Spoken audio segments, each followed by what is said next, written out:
about a little bit at the postgame show. Obviously, the injury to Jordan Travis in the second quarter.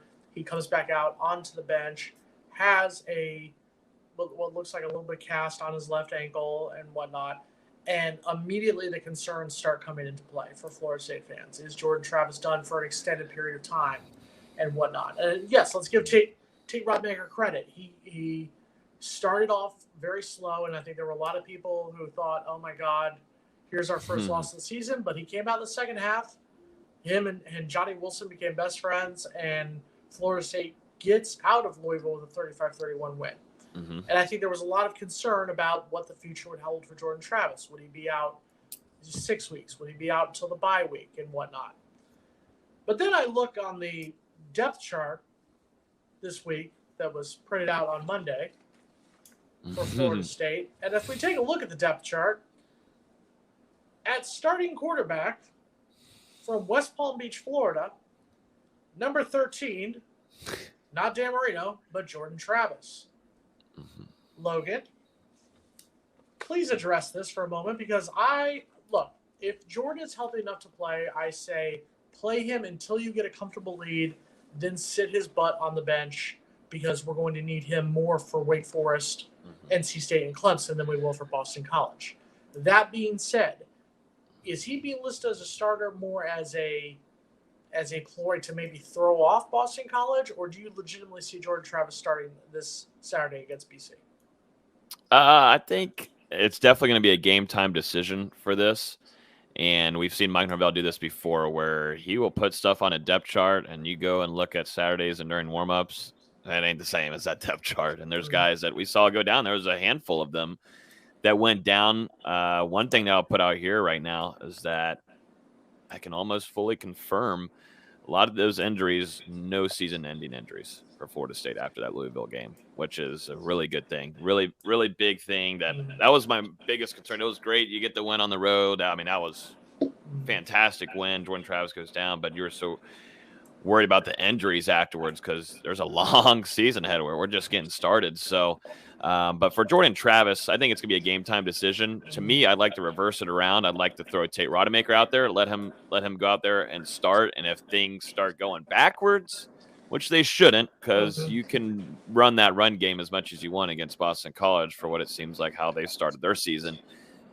Throw Tate Rodemaker out there first. If things aren't going well, then you throw Jordan out there if you need to. But you're hoping that you can have Tate Rodemaker be out there, and then you eventually throw A.J. Duffy out there to get his first true action. I know he had a little bit of some action against Duquesne, but the good little bit of the fourth quarter for A.J. Duffy would be nice, much needed for him. But, Tate showed us that, hey, maybe I just needed to clear all of that nervousness and mental stuff, because I think it's all mental for him. I think he's smart enough, and he's got the physical attributes, as we all have known since he's arrived at Florida State. One of the most athletic players on the team. The kid can do a friggin' backflip for what his size is, and he can throw a bomb 60 yards down the field and be right on the money. And he can manage a game down the field and get to his running backs.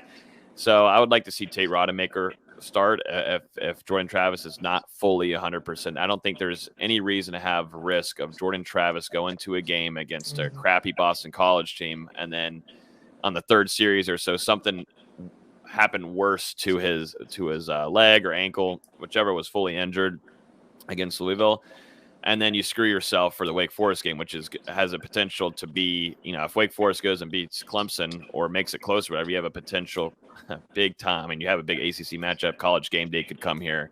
You want to keep him fully healthy as much as possible for JT. So I like to reverse it. Throw Tate out there.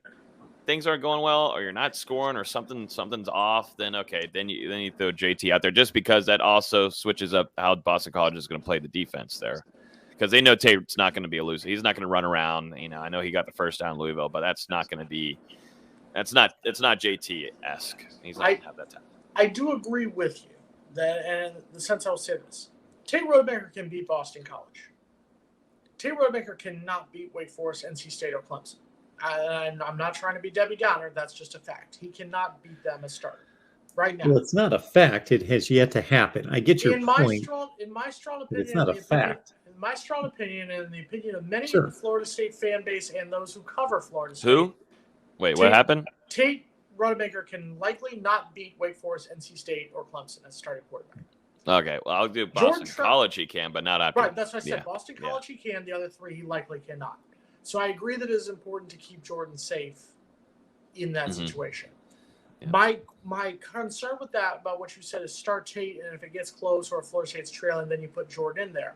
I feel like that would destroy Tate's confidence for the rest of the season, and I think it's been made very clear that he's the number 2 option at this point. So that's why I would say keep Jordan as the starter. If we come out guns blazing, 21-0, or let's say he's safe, it's 28-7 halftime, lock Jordan in the locker room, get him some pizza, get him some cold beverages, maybe get him a couple co-eds, whatever you got to do, just to keep him off the field at this rate, and let Tate handle the rest of that time. Because I think you're absolutely right that you need Jordan if you want a shot to beat Wake Forest, NC State, or Clemson. Because right now, Florida State is setting themselves up to be in a very, very good spot. Florida State is setting themselves up, if they can beat Boston College this week, you're 4-0 heading into the month of October.